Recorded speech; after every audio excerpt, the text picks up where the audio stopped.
Pizza Hut থেকে কিছু খাবার আমি অনলাইনে অর্ডার করেছিলাম, ডেলিভারি এসছে। রিসিভ করতে নিচে যেতে হচ্ছে কারণ আমার লবিতে তালা দেওয়া ছিল, ওর উপর আসতে পারিনি। যাই হোক, আজকে আমার একটা ভাইয়া আর ছোটো বোনকে, ভাই বোনকে আমি আসলে বাসায় ডেকেছি একসাথে একটু আড্ডা দিব বলে। আর তারা আমার খুব শুভাকাঙ্ক্ষী, খুব কাছের। তো ডেজার্ট হিসেবে অর্ডার করেছি চকলেটি পাই। এটা একটু সুইটটা একটু বেশি কিন্তু খেতে ভালো।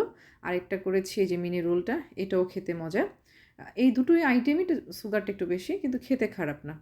ভাবলাম বাইরের খাবার আজকে একটু খাই, সবসময় তো বাসায় খাওয়া হয়। এটা লার্জ সাইজ পিৎজা অর্ডার করেছিলাম, যে একটু গল্প করতে করতে আমরা একটু খেলাম।